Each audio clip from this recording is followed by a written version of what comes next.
A Bíblia fala que a palavra ela tem poder. Ela tem poder no natural, como nós vimos no bloco anterior, mas também tem poder no sobrenatural. Então eu queria saber disso aí, Isaac. Você começou falando, né, sobre a palavra de revelação, a palavra revelada. A palavra rema. É o rema, a palavra viva. Então é possível, através da nossa palavra, gerar um mover sobrenatural? Olha, pastor Richard, a Bíblia fala que a maldição sem causa, ela não tem efeito, né? E a obediência, ela quebra maldição. Eu não acredito que se uma pessoa está amaldiçoando, falando, e a pessoa está com a vida dela em Deus, debaixo da mão do Senhor, isso não tem efeito na vida dela. Agora, nós não podemos... Se ela não tiver essa cobertura. Se ela não tiver essa cobertura, isso pode ter um efeito na vida dela. Ela está sujeita, porque de certa forma está tendo declarações ali contra a vida dela. Eu acredito assim, que a palavra tem um peso, né? Eu já ouvi muito falar assim, rogaram uma praga para mim. Vinícius, isso existe? Rogaram uma praga? Cara, já rogaram uma praga para você, Vinícius? Já rogaram. Mas não já. pegou não, né? Pegou não, né? Pegou não. Mas assim, eu acho que existir, existe. Mas assim, que nem eu vou usar o exemplo da minha mãe. A minha mãe cresceu num lar desestruturado, meus avós se separaram, minha mãe teve um contexto familiar um pouco difícil, a minha avó, que até, né, a mãe da minha mãe, pouco tempo atrás faleceu, mas por muito tempo elas tiveram um relacionamento muito distante, não ruim, mas distante. E a minha avó teve um tempo que ela desviou do evangelho. Quando a pessoa desvia do evangelho, acaba que se envolve um tanto de coisa e fala um tanto de coisa que não deve. Mas eu vejo que isso em nada interferiu na vida da minha mãe. Né? Não interferiu em nada. A minha mãe tomou as suas decisões, ela decidiu seguir o Senhor, amar o Senhor, viver para o Senhor. E graças a Deus, né, isso em nada interferiu na vida dela. Por outro lado, a gente tem pessoas que falam que isso pode interferir na sua vida. Eu, particularmente, eu não levo isso assim, tanto ao pé da letra, assim, a pessoa rogou uma praga e vai acontecer. Eu não levo isso ao pé da letra, não. Porque, senão, eu quebro um princípio claríssimo na Escritura, que é o direito de escolha que o ser humano tem.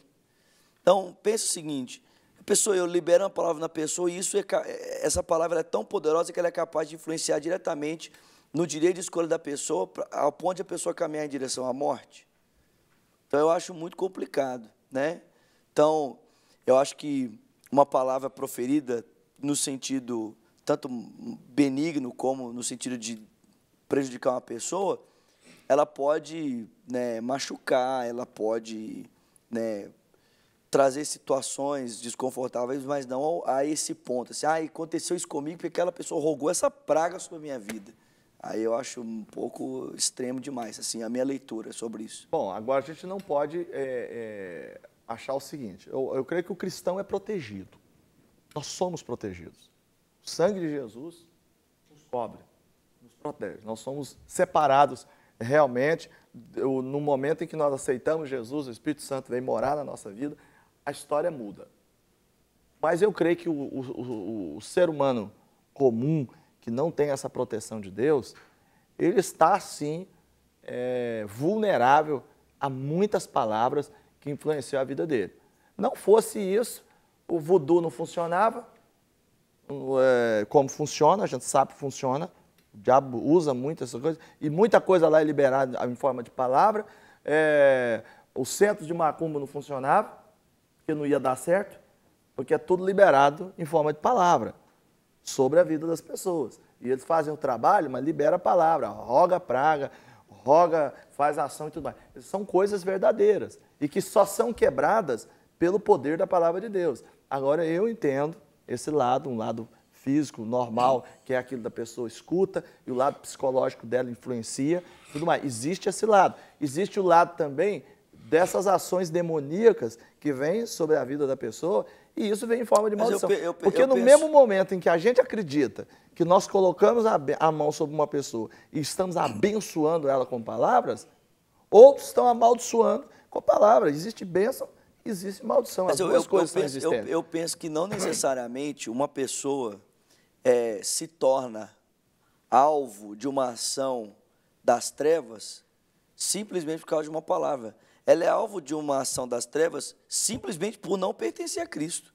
As palavras de Paulo em Efésios, no capítulo 2, são claras. Paulo diz que outrora nós estávamos mortos nos nossos delitos e pecados, entre os quais nós costumávamos andar, segundo o curso desse mundo, segundo o príncipe da potestade do ar, do espírito que agora opera nos filhos da desobediência, entre os quais todos nós vivíamos. E nós andávamos satisfazendo as vontades da carne, dos pensamentos, e nós éramos, por natureza, merecedores da ira de Deus. Efésios 2, a partir do versículo 1.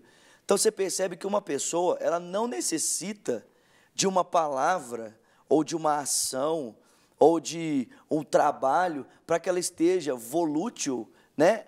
Há uma interferência das trevas, simplesmente pelo fato de ela não estar sujeita ao governo de Cristo, ela está sujeita à ação e à atuação e à influência e à manipulação de espíritos malignos. Agora, entendeu? Mas que é liberado através das de uma formas palavra. seria através da palavra? Eu acho que se não houvesse palavra nenhuma, a pessoa ainda assim estaria debaixo. Sujeita. Por quê? Porque isso acontece, não é por causa da palavra.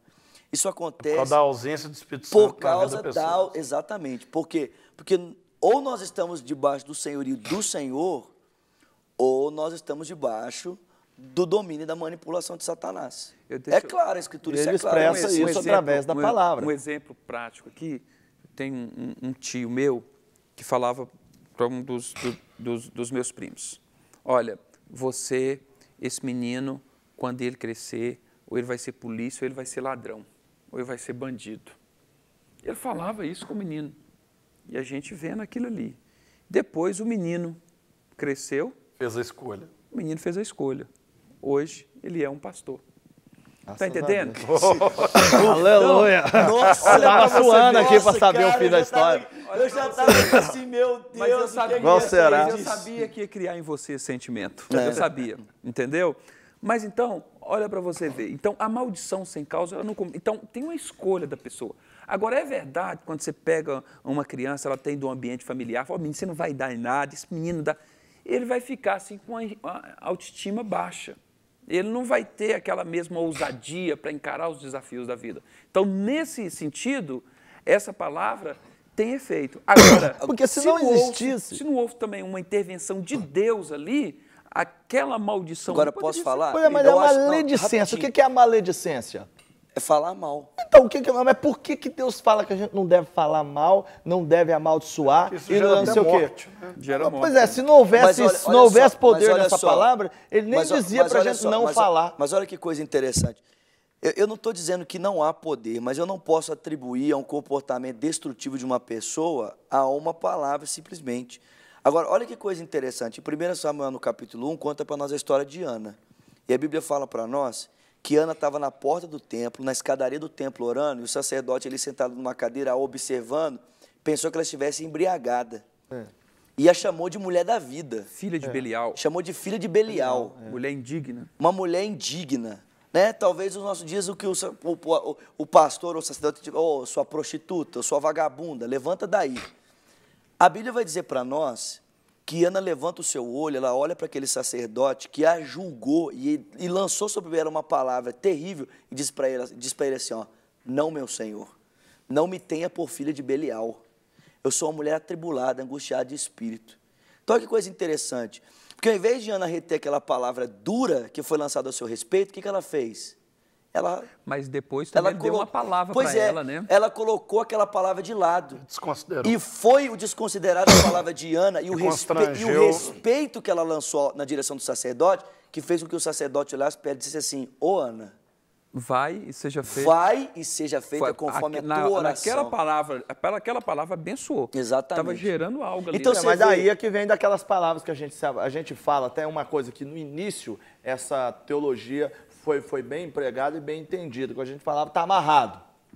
A gente vem lá, que aquilo, Jesus está falando, e ele explica sobre o ladrão, que a gente tem que amarrar ele. Então essa expressão caiu no popular, não está amarrado, mas a verdade é o seguinte, a experiência tem mostrado que algumas coisas realmente as pessoas falam e acontece na vida do outro. Não uma coisa assim, como se fosse mágica, em que você simplesmente diz, olha e Isso, fala, aqui, como se fosse uma coisa... Essa é a minha preocupação, A sua preocupação, Atila. Essa é a minha preocupação. Não você é tá uma entendendo? coisa mágica. Isso, não essa é. é a minha preocupação. Eu vou usar agora uma palavra-chave aqui Abracadabra. agora. Abracadabra, ou Essa seja é a minha amaldiçoado e está preocupação. amaldiçoado. Exatamente. Porque a gente não crer em bênção e maldição, a gente pode jogar a história de Esaú e Jacó fora. Você vê, o Esaú depois chora, pelo amor de Deus, me dá a bênção, me dá a bênção. Ele falou, não posso, eu já liberei a bênção. Eu vou te liberar uma outra aqui agora, né? Que é uma delícia. Sobrou. Que é uma delícia que sobrou, mas né, foi restaurado esses dias. Agora nós temos falado muito aqui nesse Então não é bloco mágico, é isso, vamos deixar isso de um claro. aspecto Então. negativo da palavra. Não, porque, olha vamos só, deixar isso claro. Cara, isso é muito perigoso. Sim. Isso é muito perigoso, porque nós atribuímos a palavra do homem como que se ela tivesse autoridade frente à palavra de Deus. Como que se o que o homem diz tem tanto poder e relevância quanto o que Deus diz. Porque Deus diz, e Paulo vai dizer para nós em Romanos capítulo 4, que a palavra de Deus é tão eficiente e poderosa que ela é capaz de trazer à existência as coisas que não existem como se já fossem. Mas esse poder é atribuído à palavra que procede da boca de Deus, a palavra de Deus. O homem não tem esse poder. Mas fica na sua claro no palavra. livro de Atos, quando os mágicos lá tentam imitar Paulo no exorcismo. Sim. Eles falam assim, eu repreendo em nome de Jesus que Paulo prega, porque eles achavam que falar em nome de Jesus era a mágica. Exatamente. Né? E aí o demônio vira para ele e fala assim, eu conheço Jesus, conheço Paulo. Paulo, mas mas você- pois é, exatamente. porque há uma mentalidade, infelizmente, hoje na igreja, quanto que, não, eu vou dizer e vai acontecer. Chama à existência as coisas que não existem como se já fosse, como que se houvesse poder na palavra do homem o suficiente para se o Então, fazer. vou E responder essa palavra não existe. Ela é poderosa para nortear a minha vida, ela tem eficiência, sim, quanto à construção de valores ou à destruição de valores. Ela tem eficiência, sim, quanto a abrir portas e fechar portas, porque com a minha palavra eu posso fazer isso. Ela tem eficiência, sim, quanto a abençoar, amaldiçoar, mas ela não tem eficiência frente à palavra de Deus para produzir o que só Deus, pela sua palavra, pode fazer.